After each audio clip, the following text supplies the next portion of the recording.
अस्सलाम वालेकुम। Welcome to day 4 clinical laboratory test. और आज के जो टॉपिक हैं वो कल का जो टॉपिक है वो कंटिन्यू होगा, लिवर फंक्शन टेस्ट। और आज के जो स्पीकर्स हैं हमारे साथ वो सानिया मोहसिन और आसफा हफीज हैं। तो ये दोनों आज का सेशन कंडक्ट करवाएंगे। तो सानिया अपना टॉपिक, कल वाला टॉपिक ही आज कंटिन्यू करेंगी। सानिया, आप शुरू करें। अस्सलाम वालेकुम everyone. I hope I am audible. तो कल हम लिवर फंक्शन टेस्ट पढ़ रहे थे, तो इसी का थोड़ा सा ओवरव्यू दूंगी मैं पहले, जहाँ तक हमने डिस्कस किया था। तो लिवर फंक्शन टेस्ट जो है वो is a type of blood test, जिसमें हम लिवर हेल्थ की जो है असेसमेंट करते हैं। एंड इसमें कुछ मेजर किए जाते हैं एंजाइम, जो कि ALT, AST, ALP and LDH हैं, जो कि कल मारिया ने भी डिस्कस किए थे डिटेल में। फिर नेक्स्ट हमने डिस्कस की थी कुछ की टर्म्स लिवर फंक्शन टेस्ट में, जिसमें bilirubin, total serum bilirubin, direct bilirubin, indirect bilirubin, and then कुछ प्रोटीन्स जो लिवर में इंपॉर्टेंट रोल प्ले करते हैं, एल्ब्यूमिन एंड ग्लोबुलिन को डिस्कस किया था। नेक्स्ट हमने डिस्कस किया था बिलीरुबिन का मेटाबॉलिज्म, जो जिसमें हमने डायरेक्ट और इनडायरेक्ट को थोड़ा सा डिटेल में पता कर लिया था कि कॉन्जुगेटेड और अनकॉन्जुगेटेड डायरेक्ट और इनडायरेक्ट बिलीरुबिन क्या होता है। आज हम स्टार्ट करेंगे कि टेस्ट कब नीडेड होता है या क्या कंडीशन होती है कि डॉक्टर आपको रिकमेंड करता है कि आप LFT करवाएं। तो उसमें जॉइंडिस आ जाता है, which is also yellow fever. उसमें आपकी स्किन वगैरह येलो हो जाती है, आईज येलो हो जाती है, एब्डोमिनल पेन होने लग जाता है, या फिर आपको स्वेलिंग हो जाती है। अब एब्डोमिनल पेन जो लिवर से रिलेटेड होता है, वो इस तरह से आप पता कर सकते हैं कि आपके स्टमक के ऊपर और जो आपका रिबकेज है उसके बीच में ना एक एक तरह से आपको जगह मिलेगी, आप उसको हाथ लगाएंगे आपको पेन फील होगा। तो वहाँ वो वाला जो एब्डोमिनल पेन होता है ना, वो लिवर से रिलेटेड होता है। तो अगर आपको वहां पर पेन होता है तो आपका might be there is a problem with liver. और डार्क यूरिन हो जाता है, पेल स्टूल हो जाता है, this is due to increase in bilirubin. Fatigue होने लग जाता है, वीकनेस हो जाती है, कमजोरी हो रही है, थकावट बहुत जल्दी हो रही है। तो इस कंडीशन में भी डॉक्टर आपको रिकमेंड करते हैं कि आप LFT करवा लें। Loss of appetite and nausea, jaundice में तो नोजिया भी होता है, और अगर हेपेटाइटिस वगैरह भी होता है तो उसमें भी आपको नोजिया फील होता है, उल्टियां लगी होती है। तो इस तरह की जो कंडीशन है उनमें आपको LFT की रिकमेंडेशन दी जाती है। इसके अलावा अगर किसी पेशेंट को पहले से लिवर डिजीज है तो उसका रूटीन चेकअप करने के लिए भी आप लिवर टेस्ट करवाते हैं बार बार।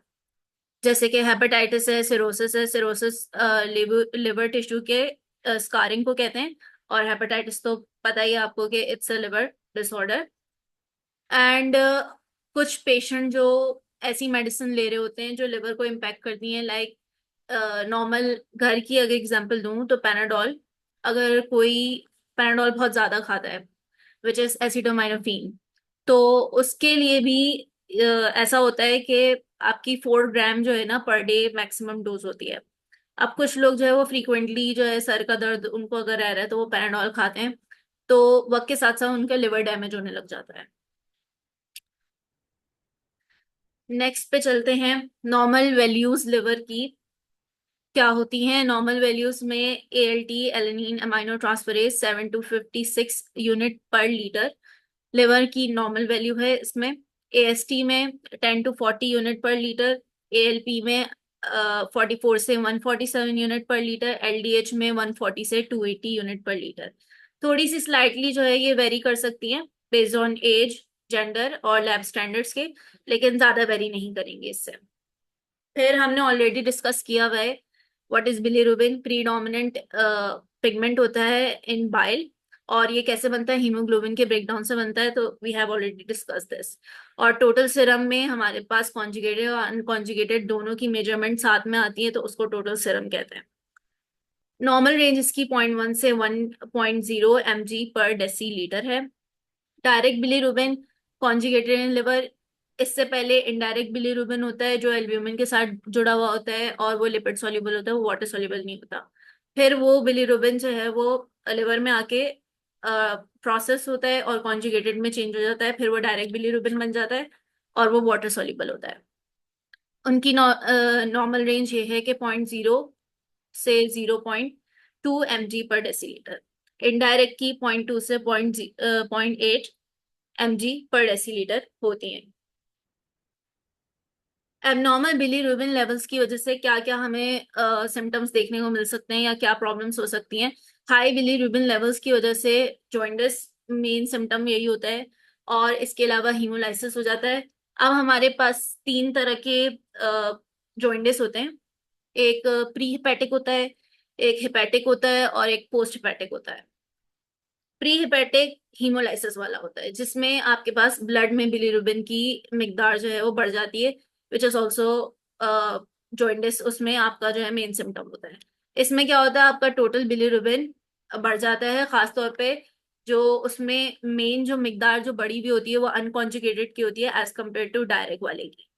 इसमें आपका यूरिन का कलर नॉर्मल होता है। सेकंड, हमारे पास बाइलरी ऑब्स्ट्रक्शन हो सकती है, मतलब इसमें टोटल और डायरेक्ट बिलीरुबिन दोनों बढ़े हुए आते हैं। कोलिस्टेसिस हो सकता है, मतलब बाइल का फ्लो जो है वो बाहर नहीं निकलता, ब्लॉक हो जाता है। और डार्क यूरिन होता है। अब बाइल का फ्लो क्योंकि बाहर नहीं हो रहा तो बाइल बिल्डअप हो जाता है।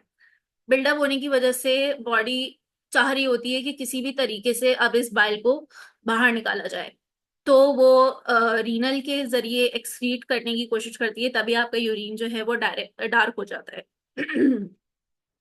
उसके अलावा हमारे पास लिवर सेल नेक्रोसिस, हमारे पास एबनॉर्मल बिलीरुबिन की वजह से लिवर ये पता चल सकता है हमें कि लिवर सेल नेक्रोसिस हुआ हुआ है। जैसे कि हेपेटाइटिस में आपका liver cell necrosis, liver cell की डेथ होने लग जाती है। बोथ डायरेक्ट इनडायरेक्ट बिलीरुबिन इसमें बढ़े हुए हो सकते हैं, यूरिन का कलर भी डार्क होता है। नेक्स्ट है हमारे पास सीरम प्रोटीन्स, एल्ब्यूमिन और ग्लोबुलिन्स। एल्ब्यूमिन मैंने कल भी डिस्कस किया था, इसका मेन रोल होता है ऑनकोटिक प्रेशर और सब्सटेंस को ट्रांसपोर्ट करना। Oncotic pressure is a type of osmotic pressure जो अपनी तरफ ब्लड वेसल्स के अंदर प्रोटीन मौजूद होते हैं जगह जगह पे, वो वाटर को अपनी तरफ खींच के रखते हैं। इसी तरीके से ब्लड वेसल के बाहर भी इसी तरीके से प्रोटीन होते हैं। वो वहां पर ऑनकोटिक के बजाय ओपोजिट होता है, हाइड्रोस्टेटिक प्रेशर, जो बाहर की तरफ वाटर को खींच के रखते हैं। इस वजह से आपका ब्लड वेसल के अंदर और ब्लड वेसल के बाहर दोनों में फ्लूइड मेंटेन रहता है। नॉर्मल रेंज एल्ब्यूमिन की क्या होती है, 4 to 6 होती है ग्राम/dl। लो लेवल्स में हमारे पास लिवर डिजीज या पुअर न्यूट्रिशन, एल्ब्यूमिन प्रोटीन है, आपके पास एल्ब्यूमिन की कमी है तो maybe you have malnutrition. Globulins type of antibodies होती हैं, इम्यूनोग्लोबुलिन आप सबको पता होगा, और इम्यूनिटी में बहुत इंपॉर्टेंट होते हैं। एंड एल्ब्यूमिन की तरह ये भी सब्सटेंसेस को ट्रांसपोर्ट करने में हेल्प करते हैं। इनकी जो नॉर्मल रेंज है वो 2.3 to 3.5 ग्राम/dl है। इसके अलावा अक्सर ग्लोबुलिन की मिकदार बढ़ जाती है अगर एल्ब्यूमिन कम हो। एज अ कंपनसेटरी मैकेनिज्म इसका मतलब ये है कि अगर टोटल ब्लड में ना एक प्रोटीन की तादाद होनी चाहिए, अब एल्ब्यूमिन कम हो गया है तो मतलब टोटल प्रोटीन तो कम हो गया है, तो इस वजह से ग्लोबुलिन जो है वो बढ़ जाता है ताकि वो एल्ब्यूमिन की जो कमी है उसको कंपनसेट कर सके। तो कंपनसेटरी मैकेनिज्म से ये मतलब है। Total serum protein measure of albumin and globulin दोनों। नॉर्मल रेंज इसकी 6 to 8 ग्राम/dl होती है। Low levels can indicate liver disease, nutrition और किडनी डिजीज। ये तीनों लो लेवल्स की वजह से ये तीनों हमारे पास इंडिकेशन हो सकती है। अब फर्दर हमें कोई भी डायग्नोसिस देने के लिए हमें फर्दर टेस्ट करने पड़ते हैं। तो लिवर टेस्ट खाली जो है वो आपको कोई डायग्नोसिस सही से नहीं देगा, you will have to take additional test. Understanding enzyme interaction in liver dysfunction. अब शुरू में ही हमने डिस्कस किया था कि 4 एंजाइम्स होते हैं जो लिवर सेल डैमेज को इंडिकेट करवाते हैं, और इसमें ALT, AST, ALP and LDH होता है। एएलटी और एएसटी जो है वो स्पेसिफिक टू लिवर होते हैं और हार्ट टिश्यू होते हैं। एएलपी बिलीरुबिन के साथ साथ अगर आपको बढ़ा हुआ मिलता है तो फिर आपके पास ये इंडिकेशन आती है कि बाइलरी ऑब्स्ट्रक्शन हो गई है एंड मे बी आपका जो है लिवर डैमेज हुआ हुआ है। इसके साथ साथ ये बोन्स में प्रोड्यूस होता है तो और लिवर में भी होता है, तो इसकी दो साइड्स हैं। एलडीएच मल्टीपल टिश्यू में मौजूद होता है। डायग्नोज करने में हेल्प करता है मायोकार्डियल इन्फेक्शन, लिवर या लंग इश्यूज। अब एलडीएच ये है कि सिर्फ एलडीएच अगर बढ़ा हुआ आता है तो फिर हम एडिशनल टेस्ट करवाते हैं, क्योंकि बहुत सारे टिश्यूज में होता है, तो मे बी जो है बाकी टेस्ट के जरिए हमें कंफर्म हो जाए कि ये लिवर की वजह से ये बढ़ा हुआ है या दूसरे इश्यूज की वजह से बढ़ा हुआ है। अच्छा, लास्टली हम एक केस स्टडी को डिस्कस कर लेते हैं। इसमें एक 50 ईयर ओल्ड वुमेन है, she visits her doctor because she is feeling unusually tired and has noticed her eyes appear slightly yellow. Her doctor orders a liver function test and her result shows the following. अब इसमें हमारे पास ALT है जो 65 unit पर litre है और normal range इसकी 7 to 56 होनी चाहिए, मतलब स्लाइटली एलिवेटेड है। इसी तरीके से AST 70 यूनिट पर लीटर है, नॉर्मल रेंज इसकी 10 to 40 होती है, लेकिन ये भी स्लाइटली एलिवेटेड है। ALP इनका नॉर्मल है। टोटल बिलीरुबिन 1.8 mg पर डेसीलीटर है, नॉर्मल रेंज इसकी 0.1 से 1.2 mg पर डेसीलीटर होती है। अब इनका ALT भी बढ़ा हुआ है, AST भी थोड़ा सा बढ़ा हुआ है और टोटल बिलीरुबिन भी बढ़ा हुआ है। क्वेश्चन है हमारे पास, which liver test values are outside the normal range and what might this indicate? What could be a possible cause for the patient's yellow eyes, jaundice and fatigue? तो इसका answer देख लेते हैं। आउट ऑफ रेंज वैल्यूज हमारे पास हमने देख ली थी कि ALT और AST जो है वो थोड़ी सी एलिवेटेड है। इसका मतलब ये हो सकता है कि लिवर सेल डैमेज है। उसके अलावा टोटल बिलीरुबिन लेवल भी थोड़ा सा एलिवेटेड है। इसका हमें ये पता लग सकता है कि बिलीरुबिन का बिल्डअप हुआ हुआ है ब्लड के अंदर, सो तभी उनको जॉइंटिस हुआ हुआ है। पॉसिबल कॉज इस सिम्टम्स के क्या हो सकते हैं? The mild increase in ALT and AST points to liver inflammation या माइल्ड लिवर सेल इंजरी, मतलब उनका लिवर किसी तरीके से डैमेज हुआ हुआ है, इस वजह से ALT और AST जो है वो बढ़े हुए हैं। और बिलीरुबिन सजेस्ट क्या कर रहा है कि उनका लिवर में भी सही से प्रोसेस नहीं कर पा रहा या एक्सक्रीट नहीं कर पा रहा बिलीरुबिन को, जिसकी वजह से उनको जॉइंटिस हो रहा है और थकावट भी हो रही है। Possible causes could include viral hepatitis, mild fatty liver disease, or even alcohol use अगर वो करती होंगी, and which may warrant further investigation for a more accurate diagnosis. अब हमें और टेस्ट करवाने पड़ेंगे जिससे हमें प्रॉपर डायग्नोसिस मिल सकता है। तो यहाँ पर कंक्लूजन में यही है कि हमें प्रॉब्लम्स तो पता चल गई हैं कि ये हो सकती हैं, लेकिन फर्दर डायग्नोसिस देने के लिए हमें प्रॉपर और एंजाइम टेस्ट करने होंगे या और ब्लड टेस्ट करने होंगे, तभी हमें लिवर डिसफंक्शन कंफर्म होगा। That's all from my side.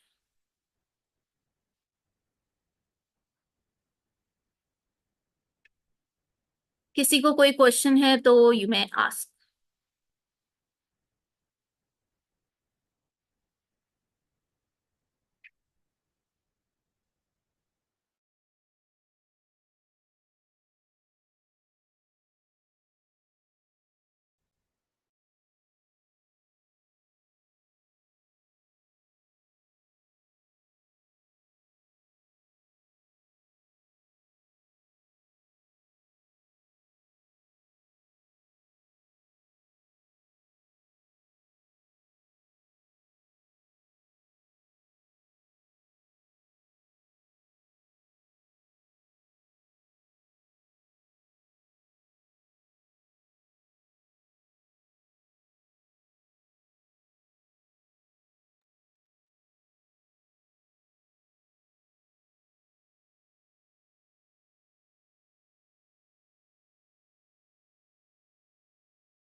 अस्सलाम वालेकुम. Assalamu alaikum. Am I audible? Walaikum assalam. Am I audible?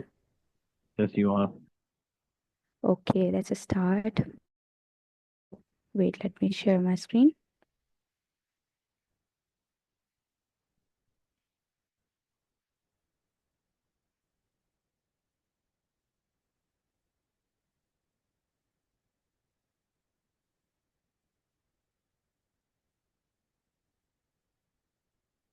Okay. Share screen share किया है, नज़र आ रही है? Yes, it is visible. Okay. Bismillahirrahmanirrahim. Assalamu alaikum everyone. Myself Asa Fiz and I am here to discuss a topic that is urinalysis. So let's begin. Before knowing the circumstances and criteria regarding to urinalysis, we first need to know what is urinalysis. तो basically यूरिनालिसिस क्या है? यूरिनालिसिस एक diagnostic test है जो कि basically urine का किया जा रहा होता है और यूरिन को असेस करते हैं। उसके फिजिकल करेक्टरिस्टिक्स देखते हैं, उसकी केमिकल करेक्टरिस्टिक्स देखते हैं, उसकी माइक्रोस्कोपिक एग्जामिनेशन करते हैं और बहुत सारी चीज़ें बॉडी की, पेशेंट की बॉडी किस तरह से फंक्शन कर रही है, स्पेसिफिकली अगर बात की जाए उसके रीनल फंक्शन की, उसके यूरिनरी ट्रैक्ट हेल्थ की, तो काफ़ी चीज़ें जो हैं उससे डायग्नोस की जा सकती हैं और इंटरप्रेट की जा सकती हैं। तो बेसिकली कौन सी ऐसी कंडीशंस हैं जिस वक्त यूरिनालिसिस जो है रिक्वायर्ड होता है या फिजिशियन जो है वो यूरिनालिसिस की तरफ जाता है। तो नॉर्मली अगर हमें किडनी की फंक्शनिंग देखनी हो, उसकी वैल्यूएशन करनी हो, या यूरिनरी ट्रैक्ट की हेल्थ देखनी हो, यूरिनरी ट्रैक्ट में कोई इन्फेक्शन वगैरह तो नहीं है या कोई और प्रॉब्लम तो नहीं है, या कोई डायबिटीज़ का इशू है, कोई मेटाबॉलिक कंडीशन है, या कोई ऐसी सर्टेन मेडिकेशंस हैं जिनका इफेक्ट आ रहा है, तो ये सारी चीज़ें जो है एवेलुएट करने में हमारे पास यूरिनालिसिस बहुत हेल्प कर रही होती है। क्या कंपोनेंट्स होते हैं इसके? तीन कंपोनेंट्स होते हैं। First is physical characteristics, second one is chemical characteristics and the third one is microscopic examination. और इन्हीं तीन कंपोनेंट्स को आज इंशाल्लाह हम फर्दर डिस्कस करने वाले हैं। So first of all moving to physical characteristics. Physical characteristics में हमारे पास तीन चार चीज़ें आती हैं, like colour, odour, turbidity and specific gravity. तो सबसे पहले हम बात करते हैं कलर की। नॉर्मली अगर यूरिन का कलर देखा जाए तो वो क्लियर होता है और उसका colour pale yellow to deep gold होता है। बट डिफरेंट कलर्स भी कुछ ना कुछ इंडिकेट कर रहे होते हैं, लाइक रेड कलर ये शो कर रहा होता है कि यूरिन में ब्लड हो सकता है, या तो पेशेंट जो है फिनॉफ्थलीन पर है। फिनॉफ्थलीन बेसिकली एक लेक्सेटिव है और ये due to the changing in the pH ये अपना कलर जो है इम्पार्ट करता है यूरिन में और ये थोड़ा सा रेडिश कलर का हो जाता है। तो इस वजह से जो है फिनॉफ्थलीन की यूजेज भी इंडिकेशन दे रही होती है। ब्राउनिश येलो कलर होता है जो कि कॉन्जुगेटेड बाइलिरुबिन की इंडिकेशन होती है। बहुत सारे डिफरेंट शेड्स भी होते हैं जैसे कि रेड, ऑरेंज, ब्राउन, जो कि हमें यूरिन में देखने को आते हैं। तो ये डिफरेंट ड्रग्स की वजह से हो सकते हैं, लाइक रिफेम्पिन, यहाँ पे एक एग्जाम्पल दी है मैंने, जो कि एक एंटी ट्यूबरकुलोटिक ड्रग है। और रिफेम्पिन का ये एक साइड इफेक्ट होता है कि जो रिफेम्पिन का साइड इफेक्ट होता है कि जितने भी डिस्चार्ज हो रहे थे ड्यूरिंग द मेडिकेशन प्रोसेस, जब हम इस मेडिसिन पर होते हैं, पेशेंट इस मेडिसिन पे होता है, तो जो है वो red colouration, discolouration, orange discolouration होती है, चाहे वो टेयर्स में हो, यूरिन में हो। तो ये एक भी रीज़न हो सकता है कि अगर यूरिन का कलर इस तरह का आ रहा है तो पेशेंट में भी is on rifampin or other any drug that is imparting the color. So second one is udder. Normally जो udder होती है हमारे यूरिन की, वो फेंट या नॉन पंजेंट होती है। बट स्ट्रॉन्ग udder क्या इंडिकेट कर रही होते हैं कि कोई भी इन्फेक्शन हो सकता है। अगर हम बात करें टर्बिडिटी की, तो गदली, तो वो इन्फेक्शन या कंटामिनेशन की तरफ इंडिकेशन दे रहा होता है। वो यूरिन की होती है, वो नॉर्मल रेंज में होती है 1.003 से 1.035 तक। तो अगर स्पेसिफिक ग्रेविटी बड़ी भी होती है तो ये इंडिकेट कर रहा होता है कि डायबिटीज में हार्मोन होता है जिसको हम एंटी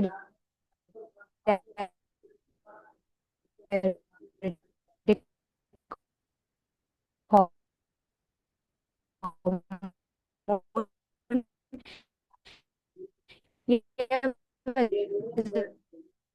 वाजोप्रेसिन भी कहते हैं, उसकी लैकनेस होती है बॉडी में। तो इसमें, hello, am I Audible?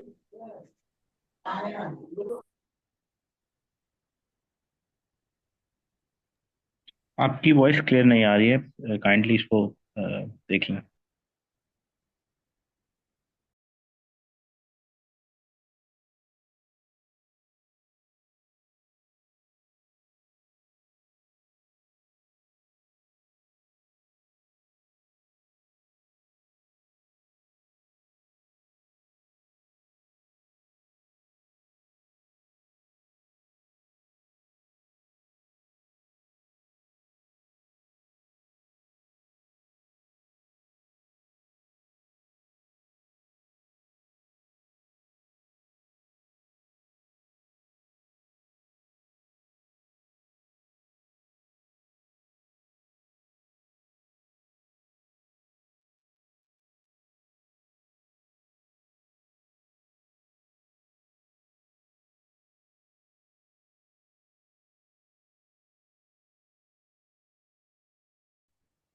Okay, am I audible now?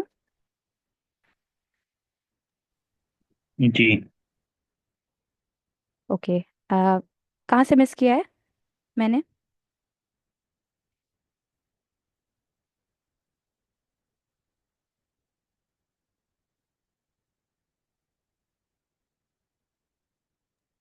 मैंने आपको होस्ट बना दिया दोबारा। आप काइंडली स्लाइड्स ओके। ओपन कीजिए। जी जी।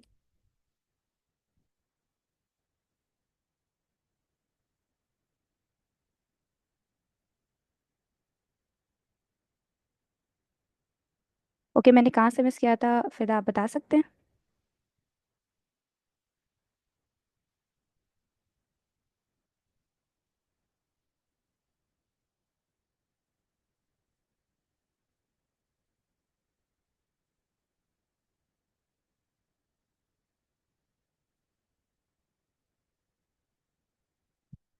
ओके। सो यहाँ पर हम अडर की बात करते हैं कि अडर जैसे यूरिन के अडर कैसे होती है। यूरिन के अडर जो है नॉन पंजेंट टाइप होती है, और स्ट्रॉन्ग अडर जो है इंडिकेट कर रही होती है कि इन्फेक्शन हो सकता है। अगर हम बात करें अब टर्बिडिटी की, तो यूरिन की टर्बिडिटी नॉर्मली जो अपेरेंस होती है वो क्लियर होती है, लेकिन अगर क्लाउडी अपेरेंस है तो इसका मतलब ये है कि कोई इन्फेक्शन है या कंटेमिनेशन है।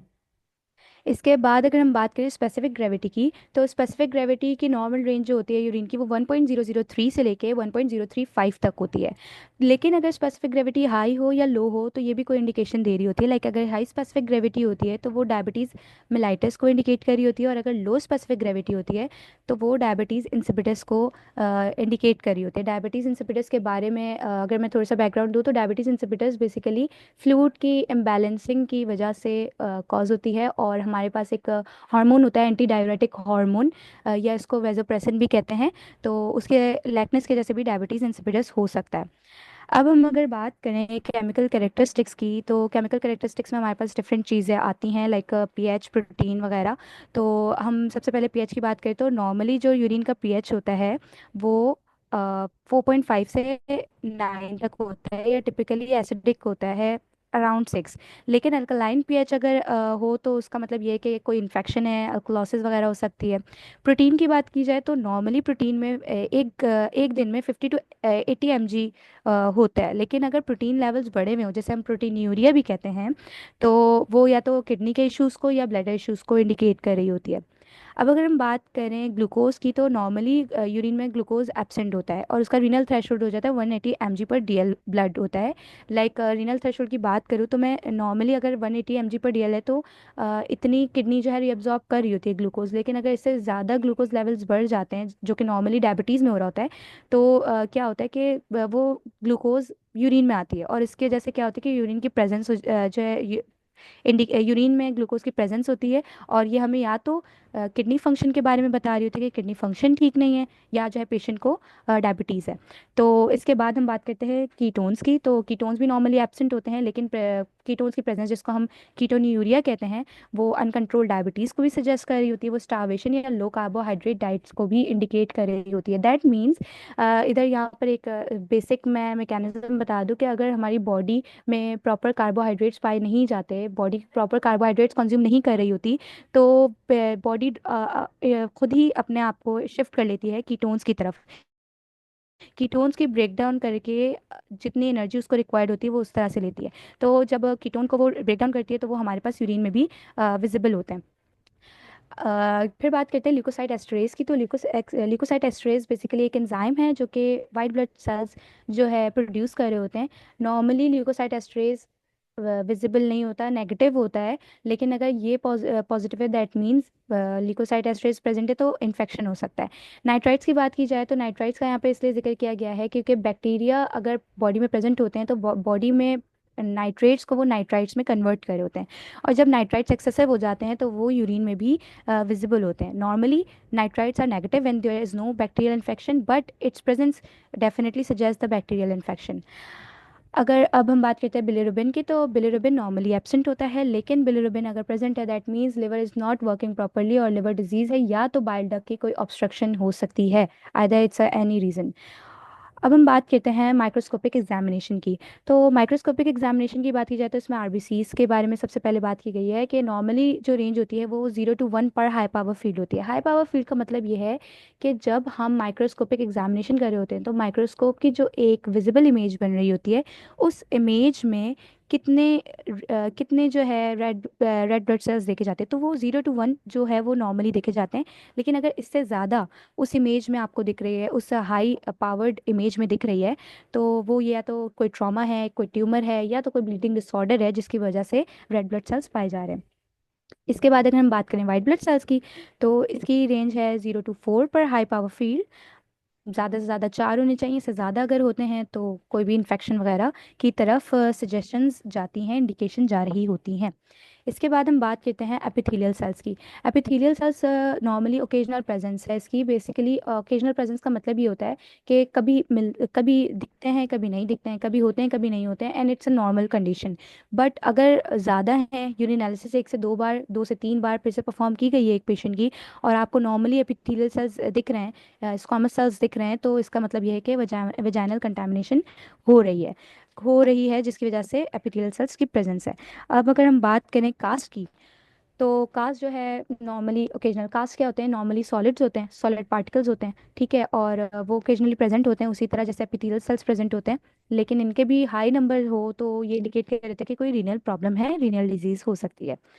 फिर बात करते हैं हम क्रिस्टल्स की। तो क्रिस्टल्स भी नॉर्मली भी इसकी प्रेजेंस होती है यूरिन में, and it's a normal condition, but इसकी अकेरेंस डिपेंड भी कर रही होती है यूरिन की पीएच पे, कि किस तरह की जो है ना यूरिन की पीएच है। और ज़्यादा क्रिस्टल्स होते हैं तो वो जो है हमारे पास इंडिकेट कर रही होती है यूरिनरी ट्रैक्ट इन्फेक्शंस को और किडनी प्रॉब्लम को भी। लाइक अगर हमारी यूरिन की एसिडिक यूरिन है तो जो है यूरिक एसिड के क्रिस्टल्स पाए जाएंगे, और अगर अल्कलाइन यूरिन है तो उसमें फॉस्फेट क्रिस्टल्स पाए जाएंगे, ठीक है। और बैक्टीरिया भी नॉर्मली ऑब्वियसली जो है एब्सेंट होता है। लेकिन अगर पर high power field 50+ bacteria present होते हैं दैट मीन्स कि यूरिनरी ट्रैक्ट इन्फेक्शन हो सकता है। अगर 50+ नहीं है, उससे कम है, कुछ बैक्टीरिया पाए जा रहे हैं, नॉर्मली तो ये एब्सेंट होने चाहिए, बट अगर थोड़े से भी पाए जा रहे हैं दैट मीन्स कि यूरिनरी कंटामिनेशन हो सकती है। अच्छा, अब हम बात करते हैं, ये तो 3 कंपोनेंट्स है, फिजिकली और केमिकल और माइक्रोस्कोपिक एग्जामिनेशन, जो कि हम यूरिनालिसिस में देखते हैं एक लैब टेस्ट रिपोर्ट में। यूरिनालिसिस में बेसिकली ड्रग इंटरेक्शन भी हो रही होती है और फूड इंटरेक्शन भी हो रही होती है। कुछ ऐसी ड्रग्स होती हैं जो कि यूरिनालिसिस की इंटरप्रिटेशन में जो है अ, उसको वो करती हैं, मिस डायग्नोसिस की तरफ लीड करती हैं। जैसे कि यहाँ पर मैंने कुछ ड्रग्स के बारे में बात की है, like colour changes. Colour change में हमारे पास ये कुछ ड्रग्स हैं जैसे कि रिफेम्पिन है, फिनाइजोपायरिडीन है, मेट्रोनिडाजोल है, लैक्सेटिव्स जिसमें फेनोफ्थलीन होता है, क्लोरप्रोमजीन है। ये कुछ ऐसी ड्रग्स हैं जो कि बेसिकली यूरिन के कलर को चेंज कर रही होती हैं, रेड ऑरेंज कलर में कर रही होती हैं, ब्राउनिश कलर में कर रही होती हैं। तो ये यहाँ पर इस चीज़ को एक पेशेंट को, और पेशेंट से ज़्यादा इंपॉर्टेंट एक हेल्थ केयर प्रोवाइडर को, आइदर इट्स अ फिजिशियन और अ फार्मासिस्ट। फार्मासिस्ट का बेसिक रोल है कि जब कोई पेशेंट है जिसको यूरिनालिसिस जो है रिकमेंड की गई है, तो उससे ये पूछना कि कोई वो मेडिकेशन जो ले रहा है, जो उस रेजिमेंट पे है, उस रेजिमेंट में कौन कौन सी ऐसी मेडिसिन हैं कि और वो मेडिसिन क्या इंटरेक्ट करेंगी यूरिनालिसिस पे। तो ये जानना बहुत ज़्यादा ज़रूरी होता है एक फिजिशियन को भी बिफोर डायग्नोसिस, कि जो है पेशेंट कोई और मेडिसिन तो नहीं ले लेता जिसका यूरिनालिसिस पे अफेक्ट हुआ, और वरना वो मिस डायग्नोसिस की तरफ जा सकता है। कलर चेंजेस की बात की जाए तो फिर के बाद बात की जाए तो पीएच ऑल्टरेशन, एसिटाजोलोमाइड है, सोडियम बाइकार्बोनेट है, अमोनियम क्लोराइड है, ये वो सॉल्ट्स हैं जो कि पीएच को ऑल्टर कर रही होती हैं। ठीक है, यूरिन को अल्कलाइनाइज करती हैं, एसिडिफाई करती हैं। तो ये जो है ड्रग इंटरेक्ट कर रही होती हैं। प्रोटीन लेवल्स की बात की जाए तो कुछ ऐसी एंटीबायोटिक्स होती है लाइक पेनिसिलिन, और कुछ एंसिड्स होती हैं जो कि प्रोटीन के लेवल को बढ़ाती हैं, और आपके लेफ्ट टेस्ट रिपोर्ट में प्रोटीन यूरिया आता है। ओके, तो नेक्स्ट वन इज, किसी का माइक ऑन है, काइंडली ऑफ कर देते हैं। Okay, next one is ketone. यहाँ पर हमारे पास एग्जांपल दी गई है SGLT2 इनहिबिटर की। Basically that is a class of anti diabetic drug. ठीक है, तो ये डायबिटीज़ के लिए यूज़ किया जा रहा होता है, और ये क्या करता है, कीटोन लेवल्स को बढ़ा देता है। क्यों? क्योंकि ग्लूकोज की यूटिलाइजेशन को, बेसिक जो मैकेनिज्म है जो SGLT2 इनहिबिटर्स का है वो यही है कि वो क्या करते हैं कि यूरिन में ग्लूकोज को एक्सक्रीट आउट करवाते हैं और बॉडी के कीटोन्स को यूज़ कर रहे होते हैं। तो इसकी वजह से क्या होता है, कीटोन्स यूज़ होंगे तो वही जो बात मैंने आपको पहले बताई थी कि कीटोन्स यूज़ होते हैं, ब्रेकडाउन होते हैं। ब्रेकडाउन होने की वजह से क्या होता है कि वो यूरिन में उनकी प्रेजेंस जो है दिखती है। वही बात यहाँ पे ग्लूकोज लेवल में भी की गई है SGLT2 इनहिबिटर की, कि जब वो SGLT2 इनहिबिटर्स ग्लूकोज को एक्सक्रीट आउट करवाते हैं, यूरिन में एक्सक्रीशन होती है, या वो प्रेजेंस होती है, तो ये भी ग्लूकोसियूरिया की तरफ इंडिकेशन दे रहा होता है। जबकि बेसिकली जब हम लैब टेस्ट रिपोर्ट्स देखेंगे तो हमें ये इंडिकेट हो रहा होगा कि प्रोटीनयूरिया है, ग्लूकोसियूरिया है, कोई कीटोन्यूरिया है, लेकिन वो है नहीं। वो क्योंकि पेशेंट ऐसी मेडिसिन पर है जिसकी वजह से लैब टेस्ट रिपोर्ट्स इस तरह की आ रही हैं। ठीक है, कॉर्टिकोस्टेरॉइड्स और ओरल कॉन्ट्रासेप्टिव्स के बारे में भी यहाँ पर काफ़ी लोग जानते होंगे कि कॉर्टिकोस्टेरॉइड्स जो यूज़ कर रहे होते हैं, जो पेशेंट इन कॉर्टिकोस्टेरॉइड्स पर होते हैं, उनके ब्लड ग्लूकोज जो है वो बढ़ी रहती है। ठीक है, तो ये भी एक रीज़न हो सकता है कि अगर वो इस तरह की मेडिसिन पे है तो उनकी यूरिनालिसिस की जो रिपोर्ट है वो थोड़ी सी मिस इंटरप्रेट हो सकती है। फॉल्स पॉजिटिव और फॉल्स नेगेटिव रिजल्ट, जैसे कि मैंने अभी आपको बताया कि फॉल्स पॉजिटिव और फॉल्स नेगेटिव रिजल्ट का मतलब ये होता है, फॉल्स पॉजिटिव का मतलब ये है कि जो पेशेंट के साथ प्रॉब्लम नहीं है वो उसकी लैब टेस्ट रिपोर्ट में इंडिकेट हो रही है।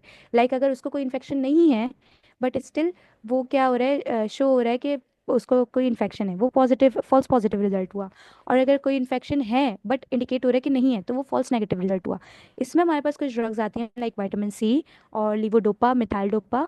तो ये क्या कर रही होती हैं, ये इंटरेक्ट कर रही होती हैं इन यूरिनालिसिस के साथ, यूरिनालिसिस के रिजल्ट के साथ, और जो है डिटेक्शन में, ग्लूकोज की डिटेक्शन में, बिलिरुबिन के, ब्लड इन यूरिन में ब्लड है, इन सारे रिजल्ट्स में इंटरफेयर कर रही होती हैं।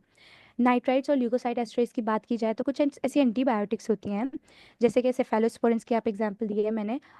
ये ऐसी कुछ एंटीबायोटिक्स होती हैं जो कि क्या कर रही होती हैं कि सबसे पहले यूरिन में बैक्टीरिया की प्रेजेंस को ख़त्म कर देती हैं।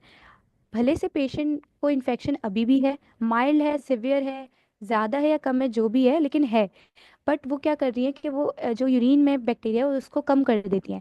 इससे क्या होता है, यूरिनालिसिस जब उसकी परफॉर्म की जाती है उस पेशेंट की, उसके टेस्ट किया जाता है, तो ये शो कर रहा होता है कि पेशेंट जो है वो रिकवर कर चुका है इन्फेक्शन से। बट ऐसा नहीं होता। वो क्योंकि ऐसी एंटीबायोटिक्स ले रहा होता है जिनका ये वर्क होता है, जिनका ये इफेक्ट होता है कि वो यूरिन में से बैक्टीरिया ख़त्म कर देते हैं, तो इस वजह से यूरिनालिसिस का ये रिजल्ट आ रहा होता है। बट ऐसा होता नहीं है। अब हम बात करते हैं फूड इंटरेक्शन की। फूड इंटरेक्शन भी